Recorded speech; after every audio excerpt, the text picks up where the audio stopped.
हमारे सनातन संस्कृति में त्रिदेव हैं, जिन त्रिदेवों में ब्रह्मा, विष्णु और महेश, ब्रह्मा विष्णु महेश ये त्रिदेव है। इन त्रिदेवों की वंदना और पूजा हम क्यों करते हैं? ब्रह्मा की पूजा हम क्यों करते हैं? क्योंकि कहा जाता है कि ब्रह्मदेव ने पूरे सृष्टि को बनाया। विष्णु की हम पूजा क्यों करते हैं? क्योंकि यह कहा जाता है कि भगवान विष्णु सृष्टि का पालन पोषण करते हैं, पालन करता है। और भगवान शिव की पूजा हम क्यों करते हैं? क्योंकि यह कहा जाता है कि भगवान शिव हमारे पापों का संहार करते हैं। ये तीन मान्यता के अनुसार तीनों देवताओं की उपासना पूजा हम करते हैं। ब्रह्मा की सृष्टि करने के कारण, विष्णु की सृष्टि का पालन पोषण करने के कारण और शिव का पापों का संहार करने के कारण।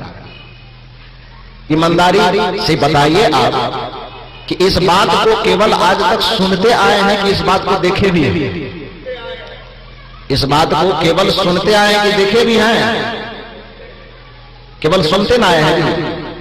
किसने सुनाया आपको? आपके पिता ने सुनाया होगा, दादा ने सुनाया। दादा से भी जाके पूछिए आप कैसे जानते हैं? आपके दादा भी कहेंगे हमारे बाप ने सुनाया था। उसको भी जाके पूछिए आपको कौन कहां से देखे, वो भी कहेगा हमारे पिता ने सुनाया था। जितना पीछे आप बढ़ते जाएंगे सब कहेगा कि हम देखे नहीं हैं, हमारे पीछे वाले हमको सुनाया। वो कहेगा हमारे पीछे वाले हमको सुनाया। और सुनते सुनते खोजते खोजते जड़ में पहुंचोगे तो पता चलेगा कि सब सुने सुनाई बात को जीवन भर रख रहा है। तो वास्तविकता यह है कि जिस ब्रह्मा के विषय में यह मान्यता है कि ब्रह्मा ने सृष्टि बनाया, उस ब्रह्मा को हमने अपने नजर से नहीं देखा, आपने अपने नजर से नहीं देखा, फिर भी उस ब्रह्मा की पूजा करने के पीछे हम पागल हैं। लेकिन उस ब्रह्मांड के बनाने वाले ब्रह्मा को हम नहीं जानते हैं, किंतु ये सारे तीन हाथ के ब्रह्मांड को किसने बनाया है, उस पिता और माता रूपी ब्रह्मा को हम जानते हैं। जानते हैं कि नहीं जानते? इसको जानते हैं कि नहीं जानते? ये बताइए। ये पूरे ब्रह्मांड वाले सृष्टि का किसने निर्माण किया? क्योंकि अध्यात्म शास्त्र कहता है कि यथा पिंडे तथा ब्रह्मांडे। जैसा ब्रह्मांड है उस ब्रह्मांड का छोटा सा अंश या शरीर है। उस ब्रह्मांड में भी 5 तत्व है, मिट्टी, पानी, आग, हवा और आकाश। इस सारे 3 हाथ के ब्रह्मांड में क्या क्या लगा है? इसमें भी वही 5 तत्व लगा हुआ है। अध्यात्म शास्त्र के जितने सारे व्याख्याता हैं, जितने सारे संत ऋषि महर्षि हैं, सबका यह कथन है कि पूरा ब्रह्मांड का एक छोटा सा प्रतिरूप यह जीवन है, यह मानव का शरीर है। तो आप यह बताइए कि उस बाहर वाले सृष्टि का, बाहर वाले ब्रह्मांड का किसने निर्माण किया? उस ब्रह्मांड को तो हम नहीं देखते हैं, लेकिन इस सारे 3 हाथ के ब्रह्मांड को किसने बनाया? उस ब्रह्मा को हम और आप जरूर देखते हैं। उस ब्रह्मा का नाम है माता और पिता, इसलिए उस माता पिता की पूजा करनी चाहिए।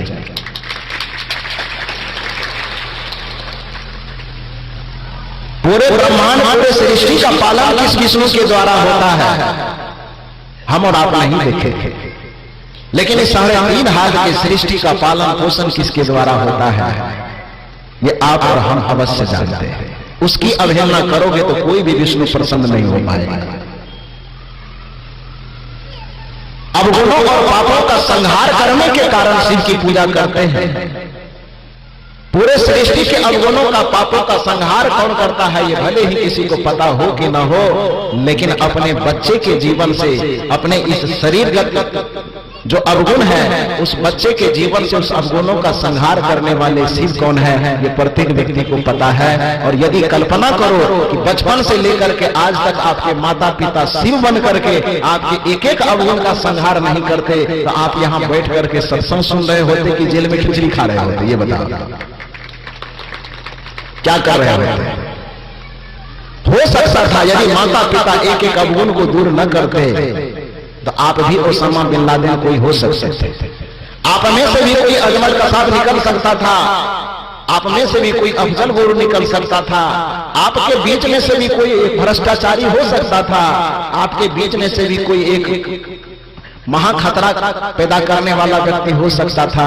लेकिन आज इस ग्राम में यदि आप प्रतिष्ठित हो, इस समाज में यदि आप प्रतिष्ठित हो, धर्म के प्रति आपकी अभिरुचि है, सत्संग और संस्कार के प्रति आपकी अभिरुचि है, तो इसके पीछे वो त्रिशूल वाले शिव का कोई योगदान हो कि न हो, लेकिन माता पिता रूपी संहारक, पापों के संहारक रूपी जो शिव और पार्वती है, उसका योगदान आपकी जिंदगी में है। इसलिए उस माता पिता की पूजा करनी चाहिए। दुनिया का कोई ऐसा बच्चा नहीं होगा जो इस बात को नहीं स्वीकार करेगा कि हमारे माता पिता हमारे भूल को कैसे दूर कर गए थे।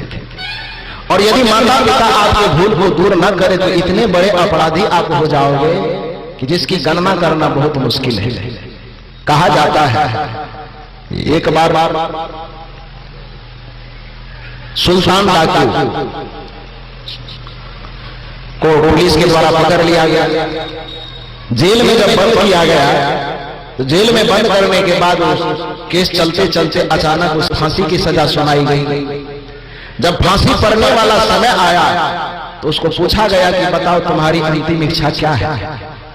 सुल्ताना डाकू ने कहा कि हमारी अंतिम इच्छा यह है कि हमको मेरी मां से एक बार भेंट करवा दिया जाए, क्योंकि पिताजी तो बचपन में ही शरीर छोड़ दिए। मां सिर्फ जिंदा है, हमारे परिवार में सिर्फ मां ही है, हम उसके इकलौते बेटे हैं। हमसे अंतिम इच्छा पूछी जा रही है, तो बस इतना ही कहूंगा कि एक बार जाते जाते मेरी मां से मुझे मुलाकात करवा दिया जाए। प्रशासन ने कहा कोई बात नहीं, उसके मां को बुला दिया गया। जेल के फाटक पर जाकर के मां अपने बेटे के सामने होती है तो बेटा भी रो रहा है कि अब मैं जा रहा हूं इस दुनिया से। मां भी रो रही है कि इकलौता बेटा था, अब सदा के लिए चला जाएगा, कल फांसी हो जाएगी। दोनों रो रहे हैं, दोनों अपने अपने जगह आंसू बहा रहे हैं। अचानक सुल्ताना डाकू ने कहा कि मां मैं तुमसे गला मिलना चाहता हूं। मां जैसे ही गला मिलने के लिए आया, सुल्ताना डाकू अपने मां का नाक दांत से काटा, दांत ही नाक ही पूरा काट लिया। जब अपने मां का नाक काट लिया तो मां जोर से चिल्लाई। पुलिस प्रशासन नजदीक में ही थे, दौड़े दौड़े आया, पकड़ करके 10 घंटा और खींचा। सुल्ताना डाकू को कहा कि अरे पापी, एक तो अपने पाप कर्म के कारण तुम फांसी पर लटकने जा रहा है, और फांसी पर जाते जाते भी तू ये अपराध कर रहा है कि तुम अपने मां का नाक काट लिया। ये कितना बड़ा अपराध किया, कितना बड़ा पाप किया। सुल्ताना डाकू ने कहा कि मैं पाप किया कि पुण्य किया, अब तो इसकी फैसला नहीं हो सकती, मैं बता भी नहीं सकता, लेकिन मेरा हृदय कहता है कि इसके नाक को काट करके मैंने बहुत अच्छा काम किया है। प्रशासन के लोगों ने पूछा कि आखिर नाक काटना, वो भी अपने मां का, ये कैसे अच्छा काम हो सकता है। सुल्ताना डाकू ने सुनाया कि मैं मरने के लिए तो जा रहा हूं, लेकिन पूरे दुनिया को एक संदेश देना चाहता हूं, पूरे दुनिया के मां को भी एक संदेश देना चाहता हूं। और गौर से सुनो, यदि आप मां हो तो आपको भी ये बढ़िया से सुनना चाहिए। सुल्ताना डाकू ने कहा कि पूरे दुनिया के मां को मैं एक संदेश दे करके जाना चाहता हूं। आखिर आज मैं फांसी पर लटकने क्यों जा रहा हूं? जब मैं बच्चा था, बचपन में ही मेरे पिताजी स्वर्गवास हो गए। मेरी मां ही थी, मेरी मां ही मेरे संस्कार का ख्याल रख सकती थी, मुझे एक अच्छा इंसान बना सकती थी। लेकिन बचपना में पढ़ करके, भुलावे में आकर के जब मैं एक दिन कहीं गया और किसी के मुर्गे का 2 अंडा चुरा करके ले आया, मुर्गी का अंडा। जिस समय मैं मुर्गी का अंडा चुरा करके लाया तो मेरी मां को उस समय मुझे रोकना चाहिए, समझाना चाहिए। मेरी मां समझाई नहीं, मेरी मां रोकी नहीं। उस अंडा को चुराने के कारण जब मेरी मां मुझे कुछ समझाए बगैर ही शांत हो गई तो मेरा मन धीरे धीरे बढ़ते गया। अंडा चुराने से लेकर के कभी किसी का गेहूं चुराने लगा, कभी किसी का मकई चुराने लगा, कभी किसी का गाय चुराने लगा, कभी किसी का भैंस चुराने लगा, फिर उससे भी आगे बढ़ा, सोना लूटने लगा, चांदी लूटने लगा। चोरी करते करते मनोबल इतना बढ़ गया कि मैं बहुत बड़ा भयंकर डकैत बन गया। और उस डकैती के परिणाम में जब मैं पकड़ाया तो आज जेल में बंद हूं। आज उसके अंतिम परिणति तक पहुंचा हूं कि उसी डकैती के चलते आज मैं फांसी पर लटकने जा रहा हूं। मैं अपने मां के नाक को काट करके पूरे दुनिया के माताओं को यह संदेश देना चाहता हूं कि यदि यह बचपन में ही जिस समय मैं अंडा चुरा करके लाया उसी समय ये भगवान शंकर का रूप लेकर के मेरे पापों का, मेरे अवगुणों का संहार कर देती, 2 तमाचा देती गाल में और कहती कि बेटा ये अपराध तूने क्यों किया है, जिसका अंडा लाए हो उसके यहाँ लौटा करके दे आओ। तो माँ का 1 तमाचा हमको ऐसा इंसान बना देता कि आज हम यहाँ पर फांसी के तख्ते पर लटक नहीं हो रहे होते, बल्कि हम भी देश के एक अच्छे नागरिक होते। चूक हो गई मेरी मां से। उसको जिस समय भगवान शंकर की तरह संहारक बनना चाहिए, 2 तमाचा मार करके मेरे अवगुण को खत्म करना चाहिए, उस समय मेरे अवगुण को वो खत्म नहीं किया। परिणाम यह हुआ कि वो अवगुण बढ़ते बढ़ते बढ़ते बढ़ते मैं इतना भयंकर डाकू हो गया और आज मैं फांसी पर लटकने जा रहा हूं। मूल रूप से कहने का अभिप्राय यह है कि माता पिता आप प्रत्येक व्यक्ति के लिए भगवान शंकर की भांति है। माता पिता को भगवान शंकर के रूप में देख करके उसकी पूजा करो। पूजा करने का मतलब कि प्रेम से, अरे उसको 1 गिलास पानी भी आप प्रेम से दे दो तो अमृत से बढ़ करके है उसके लिए। यदि अपने माता पिता को भूख लगे थोड़ा सा खाना आप दे दो, उसके अलावा माँ बाप को कुछ नहीं चाहिए। माँ बाप को जीवन भर कमा करके आपके लिए ही कमाया है, आपको ही दे रहा है। हालांकि कुछ चरणों में, पिता के चरणों में और गुरु के चरणों में अपने माथा को झुकाते हैं, माथा को नवाते हैं।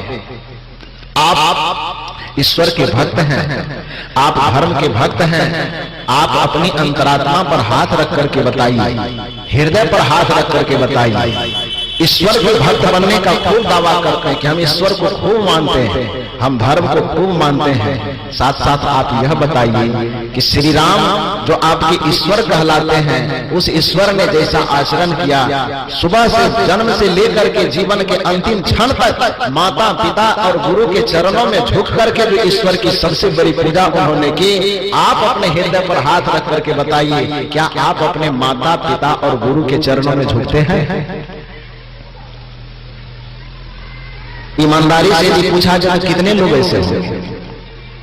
माता पिता और गुरु के चरणों में कितने लोग झुकते हैं?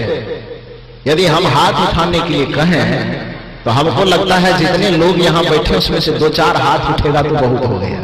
ईमानदारी यदि हो गया तो अब बेईमानी में तो सब लोग हाथ उठा देंगे, बेईमानी में सबका हाथ हो जाएगा। लेकिन यदि आप ईमानदार हो तो मेरी समझदारी यह कहती है कि इसमें से यदि ईमानदारी से उठ जाए तो 2-4 हाथ उठ जाए तो काफी है, वरना जितने हाथ नीचे रह जाएंगे। आप बताओ कि यदि वह भगवान को मानता ही है तो कौन सा पहाड़ तोड़ रहा है? क्या पहाड़ तोड़ रहा है? जिस व्यक्ति से जन्म देने वाली मां का आदर नहीं हो रहा है, जिस व्यक्ति से जन्म देने वाले पालने पोसने वाले पिता का आदर नहीं हो रहा है, वह भगवान का क्या आदर करेगा? जिसको सामने में रहने वाला भगवान नहीं दिखाई देता है, वह नजर से दूर रहने वाले भगवान कभी उसको दिखाई देंगे क्या? भगवान दिखाई देगा? जिसको नजदीक वाली दृष्टि, 2 दृष्टि दोष होता है ना आदमी के पास, निकट दृष्टि दोष और दूर दृष्टि दोष होता है ना। आप सोचो कि 1 कदम आगे में जो व्यक्ति खड़ा हुआ है, यदि हमारे आंख से वही नहीं दिखाई दे रहा है तो 1000 कदम की दूरी पर जो व्यक्ति खड़ा है वो मुझे दिखाई देगा क्या? दिखाई देगा?